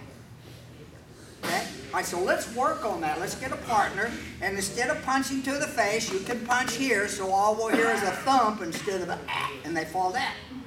Okay? But it needs to be right there. Okay? I actually tell my students, we sort of like to take that air pocket out of there. So the goal is hit the gi, take the air pocket out, don't touch you. If you have full speed quarter-inch focus, you're a pretty dangerous person. You can hit anyone you darn well want to. Go, running play. Who? Should I hear two-hand snap? What'd you call that? What'd you call that when I was doing it? Hickatay, that's right. I call that pullback, but whatever. Okay, so who's got a good punch? Derek. Who else has it?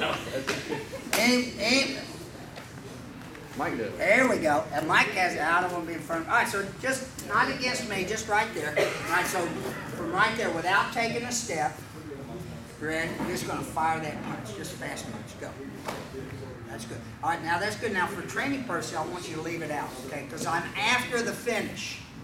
Technically, I like that pullback, okay? But you're going to leave it out. Ready? Move. Ah. Again. Ready? Move. Okay. Now I should hear this pop, and I should hear this pop. So see if you can get two snaps. Go. There. All right, now hold on. So hold on 1 second. Turn the other way. There you go. Right foot back. Ready? Fire it again. Move. Okay. So did this hand come all the way back? No. Just, you see, we spend all our time working on this. Right? Well, sometimes you just go and look at it from the other side of the building. And so now what I'm after is how fast can you pull this hand to chamber on the touch? Fire. There it is. There you go.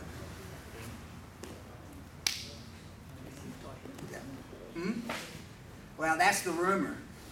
The rumor's always been, well, it was tight when I hit and then I relaxed it. Just to keep that tight all the way through because I'm haunchy, I have no hair, I can't see. Ready? Fire. That's good. You're good. Real fast. But you're slow. Actually, you're fast, but you are not explosive. Relax. Ready? Fire. Okay. All right. Stay right there. All right. I'll fire. Two snaps.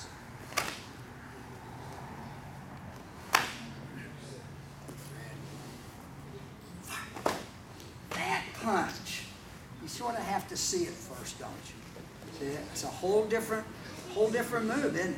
So it's not how fast you push, it's how fast you pull. There's your punch. There you go. Relax, relax, relax. It's all about visualization. Think of this hand, not this one. Go. See how quick that is?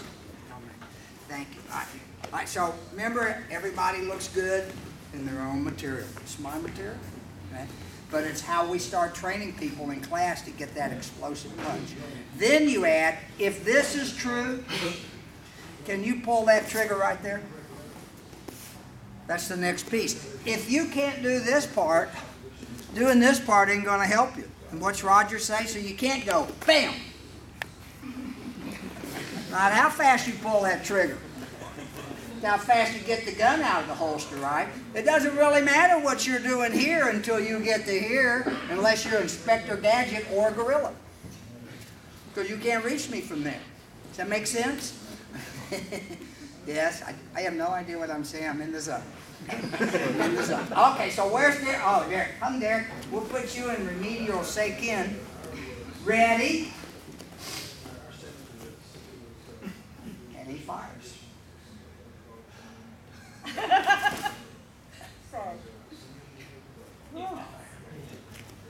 did I time, hand or punch? Let me rephrase that. What did I time, the body or the hand? You ever played fast pitch baseball? If you're not watching that pitcher and starting your swing at a 90-mile-an-hour fastball, you're going to miss it. The ball's moving too fast, isn't it? So when you're after someone who's got this kind of movement, when I see motion, I move. I don't wait for the hand. Whenever he wants to fire, I'm out of the way. Got the idea? All right, so here we go. This time, controlled punches, and then we'll actually go to the hard stuff. Go. Step punch. Think about how you're doing it a little bit different. Okay? All right, so now let's take this same drill. He's got, now, he's going to put his right foot in front.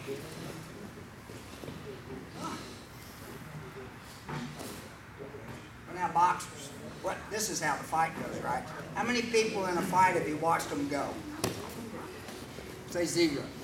Zero. No one does that. This is where the game zone, what do I have to worry about? I have to worry about this baby right here. And so all I've done is I've chose a scenario for you to practice. I typically practice in closed stance. Nothing wrong with this stance, you just have different options and different things you have to worry about. Okay? But what I'm going to do is, so when he throws that punch now, there's no step. What did I do? I cut the distance down by 2/3.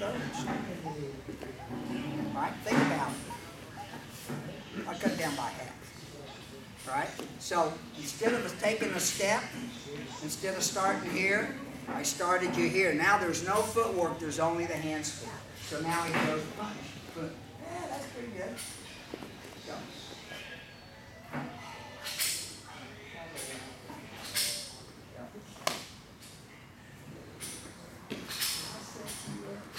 I did. You see that move? So I want, all right, now here he can come right here. All right, now, do we understand Kamae? Kamae is fighting posture and fighting an attack. Okay. Can I be out there fighting with someone and tell them where I want them to punch me? Absolutely. So if I'm like this and I squared up with this guy and I just simply cross that diagonal and bring my hand over a little bit, where do you think he's going to go? Right there. What if I got that same stance and sort of opened it up a little bit? Where's he going to go? Tell me why you can't predict that when you're sparring. Because you're not thinking about where that Kamae is. Now, beginners go, you know, or the instructor does that and that white belt thinks, oh, I'm going to smoke Hanshi. Not knowing it is too late and that tiger's tail is twitching. You're just waiting for that little deer to come in there. Okay, but you see this move? So I don't have to do this. That's way too obvious. You guys aren't going to fall for that trap. You've been at it too long. So when I come up there and square off, I'm still in front. Here, guess where he's going to go? He's going to go right there, and I'm going to trap it to the inside. If I move that hand over a little bit and act like I'm going to go in with this one, he's going to go for the notch. That's what I would do. Now, remember, everybody's listening to this right now, and so you're going to start trying to cheat. But later, when you're not thinking, you'll go back to your old habits. And I'll have remembered. Okay, so here we go. So now he punches, so my hand's here, one. Okay, other way. Is there any difference on that? Not really. One or two. The only difference is if he comes to the outside, there's my move. Comes to the other way, there's my move. Do you see that? So do you practice like that? No, because I just make this drill up. Here we go. Ready? One. Ready? Two. Now, everything else you've already practiced, right? So what really matters? What really matters is on initial movement, the typical rule is whoever gets that first lick in, if they follow up, you're cooked. Right? It's really not about this 12 beat combination. It's about Badoo and then they're on it. You have to learn to avoid the Badoo. That's French for hit me in the nose. Okay, all right, so here he comes. One, two. Okay, got the idea? Go. Right foot back. I already know you can't judge distance. You ready? He punches. Not bad. Ready? Fire. How many times I hit it? 4. 4. Fight's over. You do it that fast? So here's what people do. We go block, count. Oh, why don't you stop for us? What, the Kodak moment? Is this my good time? Ready? 1, 2. So here's how I'll teach the kids. 4 times. 1, 2. Where's this hand? You know what everyone does? Because we beat it into them, they come here. And then they have to come all the way back there. By the time you do that, I've already done the kick. So it's here, stationary target. Take that little air pocket out of it. You thought I was really good at that watching you. Yep. Was that this morning's lesson? Same thing.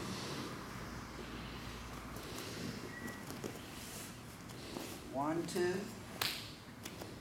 3, 4. Remember I said this is sort of basic? Which is Kazushi. You can do anything from it. I mean, you got too many variations. Your problem right here is making a decision. No, I did that last time, and you know, that's what you're gonna pause there going, I don't know which one to do, I have too many options. Pick one. Alright, now he punches again.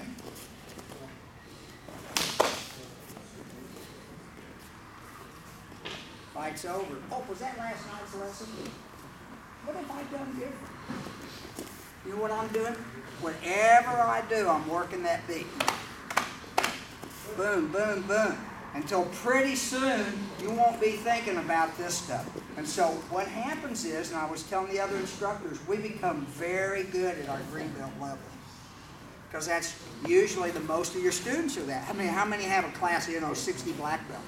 Doesn't happen. So we get real good at the material of our senior student, or what I call the lowest common denominator, right? Well, when are you going to practice the Don level? You got to have some time with someone, and you sort of move up to it, right? We start off and we go, okay, let's practice faster. You have to be able to do that. Because your problem is, I want to be able to drive at 200 miles an hour. You think they let people go to NASCAR and just floor it?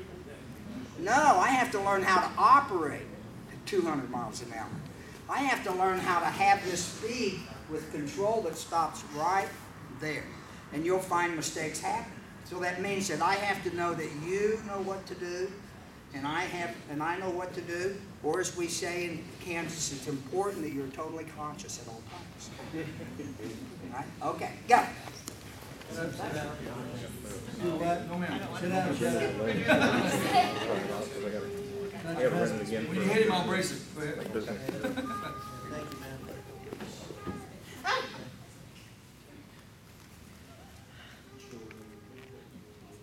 We can hear you.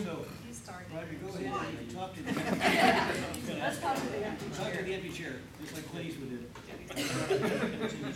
You're a dead man if you don't have that.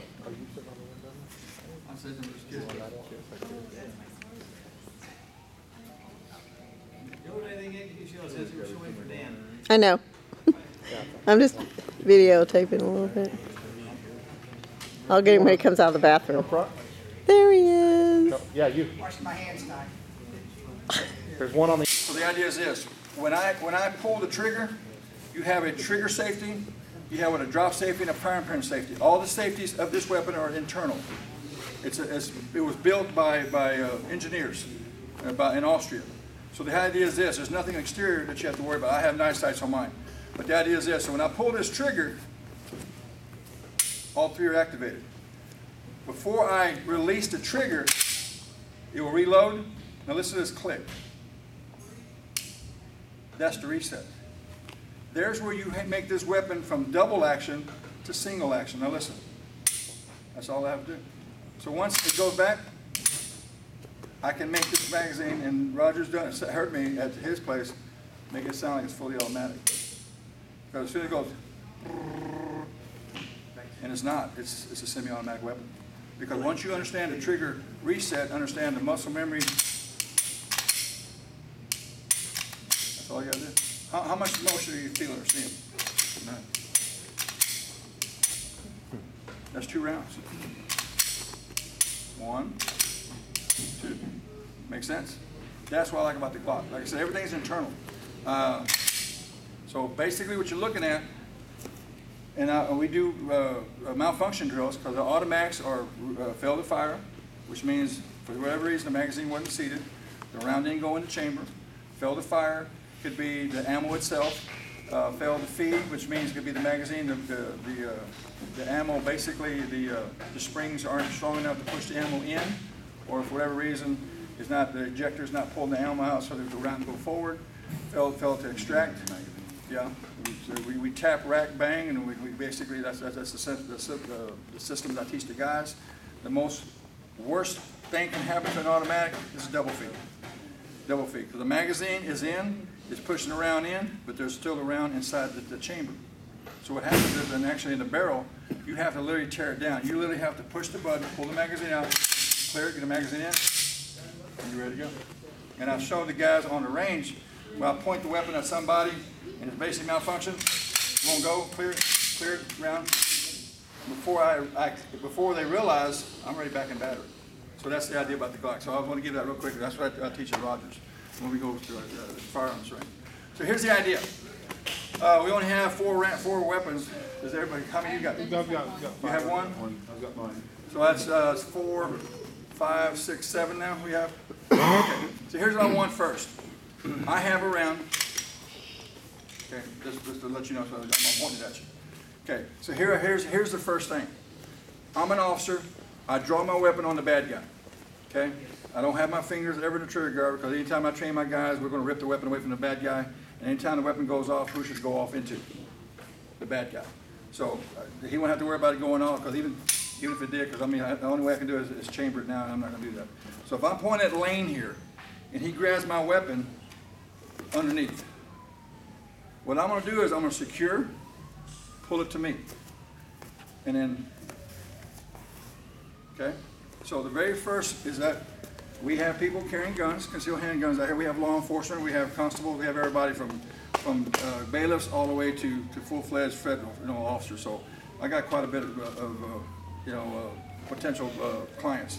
So if I'm here and Lane comes under, why do I need it? Because if he pulls a weapon away from me now, what happens? So how do I secure the weapon? I grab him. Which is stronger, one hand or two hands? When I pull to my center, who's he got to pull now? All of me. And what I do is, I don't want to flash my arm in front of the muzzle. Why? Because if it goes off, who I want to go off into?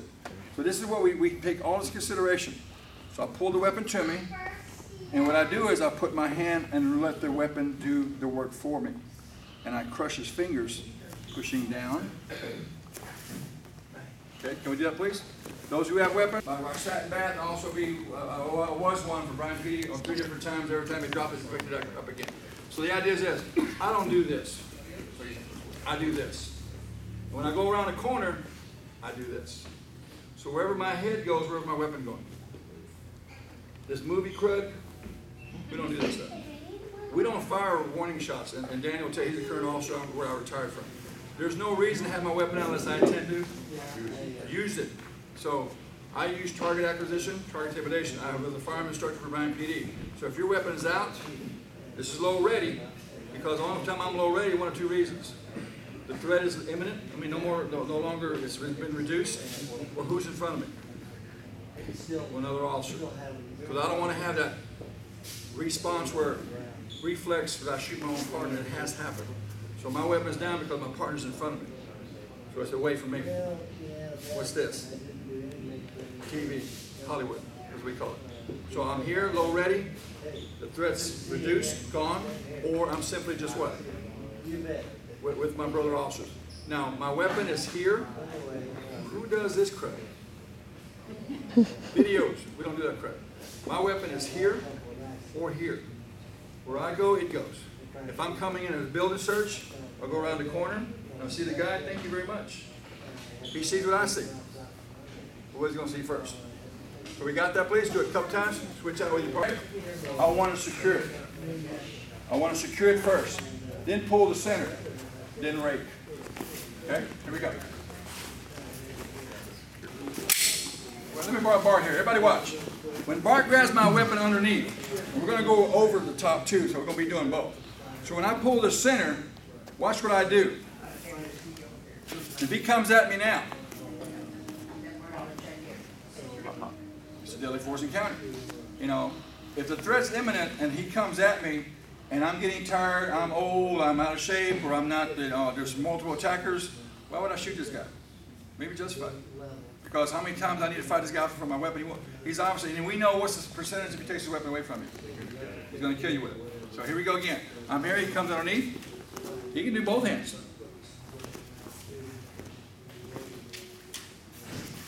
We okay with that? One hand, two hands. Make sure both people do that, please. Here we go. Taller, he comes over the top. Pull the center. What did I tell you about the law enforcement stuff? Simple and always concise, always the same. Because I don't want to what? Confuse them. So if I'm here, even if Bart does one hand, center, rake. Don't do this. Please. Okay, let's do that. Let's do it over the top. Over the top now. He goes underneath, one hand or two hand, makes no difference. Pull the center, rake, recreate gap. Okay? He goes over the top. Pull the center, rake. Okay? Now, what if I have the weapon and he grabs it? Okay? Let's grab it. Okay? What I'm going to do is I'm going to grab him, and what I'm going to do is I'm going to just simply use the weapon as it is. The Glock itself will fire. It just won't what? Recycle. It won't recycle. How many other weapons do you know if you suppress the hammer, or if you put your hand where the hammer, because I have been taught to do that, to put my finger where the hammer is so it won't suppress it, you got to know your weapons. You got to be real careful. Now here's the other option. He has the weapon. I grab the weapon. Now here's what I want to do for me, law enforcement. I want to grab the weapon, I want to redirect it, pull the center. Make sense? I'm here, redirect the weapon, pull the center. What's the strongest grip you've got? High-low. High-low. So if I'm here, I want and I say my officer, but I teach this to all my folks. So I slap, this is on top, this is underneath. I pull the center. Where's the weapon need to be at? Point to him. And when I rake it, hit, draw the weapon. Okay, and I'm going to show you a couple of variations because sometimes they know what we know. Because what's going on in LA right now? Who are they chasing? One of their brother cops. So here's the problem. He knows what I know. So I slap it, pull the center. Here's what I want you to do right now. Get that muzzle right back to him. And then rip it out. This is why I tell my guys, you see, they know not to put the finger in there. Why? He's right-handed. This is okay. What if I went this way? I'm going to take his finger with me. And quite frankly, trigger reset, trigger safety, it's going to go off. It's going to go off to a hoop. I can care less, okay, about him. He brings a weapon, he may die with it. So from here, pass it, secure it, pull the center, turn it, strike with it, and if you're so inclined to use their weapon against them, I'm going to tell you, Badger will tell you, I have received revolvers, magazines, when I unload them for reconstruction for court. What caliber of rounds did we find in a 9mm, a 45, or a 38? They're bad guys. They don't collect rounds. They don't know which round goes in there. They're sticking what? I have pulled out 22s and 38s out of the same weapon. They don't have a clue what they're doing sometimes. So you got to be real cautious. Do I trust their weapon? No. Would I throw it on the ground? No. I'm going to secure it. I'm going to keep it on my person. I'll use mine. So here we go. Here's the technique. Slap the weapon. Pull the center. Rake it. Strike. Draw the weapon. If you're not so inclined, what? It's all yours. Can we do that, please? And I pull the center, and he comes in also. So what am I going to do is this, is I'm going to turn my head away from the muzzle because I know it's going to what? Probably go off. And I go right over the top. And then right out the bottom. Where was the weapon always? Pointed at him. So here we go. I'm here, I grab the weapon, I pull the center. He comes in also. I don't want to kiss him, I don't want to have anything to do with it. So the idea is this, when I go here, I rake down, and I get that sternum right down, rake it, and come right out. Can we do that, please? The number one thing I got to do is my holster is designed to what? Secure my weapon. So what I do is I cup the weapon. That's the exit. Because sometimes those old days we used to have them clamps and flappers. I had them all. So I go here, look from here, and what I do is I'm sitting down in my weapon, pushing down. I'm letting the holster do its job, but I'm also letting gravity do its job. And if his hand's on my weapon, what's on his hand? All my weight, all my strength in that bone. And when I turn, pivot, and I may what? And then I may go what? But don't do this, and we've seen it. You grab a weapon, he goes. He helps him. Some people have these triple threat holsters and so forth. Trying to get their holster out because they don't know how to, and I'm like, hey. So, but Badge and I know because we both trained the law enforcement officers here. If he goes to my weapon, what's the number one thing I got to do? Secure the weapon. So I'm here. So I don't have room to turn, so I go. Look from here. He went for my weapon. What's the threat now? Deadly force encounter. So slow motion, everybody can see. Here, sir. Weapon's here. I'm talking, he reaches across and goes. I don't care if he does one hand or two hands. I still have to what?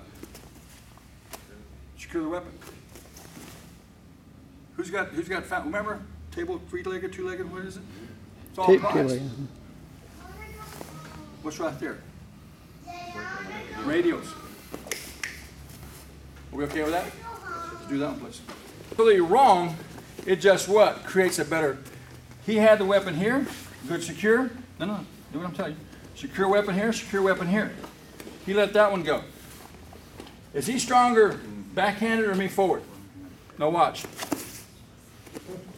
Put it in the holster. Go ahead, sir, I'm sorry. And I have ripped officers' holsters. I have tested them. That's your equipment. So he secures it here. He has it here. He steps around. He can't get me off. Now strike. Now he goes where? Recreate gap. What's different about any one of these techniques? What's the number one thing? Secure the weapon. Bring the center. And it's all the same. It's the same principle always. Okay, here we go. Do that. What am I doing here with the weapon? Turn. Make him what? Who's the last person on that skating ring trying to get up there? That's what I want to be. Pivot man in a circle. Okay, go ahead. You got that idea. Go. Step straight back. I want you center. Step that right leg all the way to me. No. Step. Slide it across there. Ma'am. Watch me. Let my leg cross. Look at Rick. That's what I'm looking for. Keep running. Turn your feet. Get away. Go. Go that way. Tell her to turn her feet. So you're bringing your body, bringing your hips, bringing your hips, bringing your body. Move your hips, your body will follow.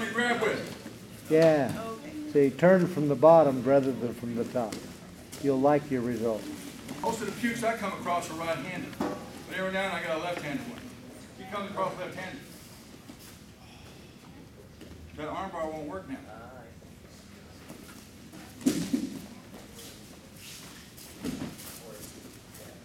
Everything sat in that arm bar.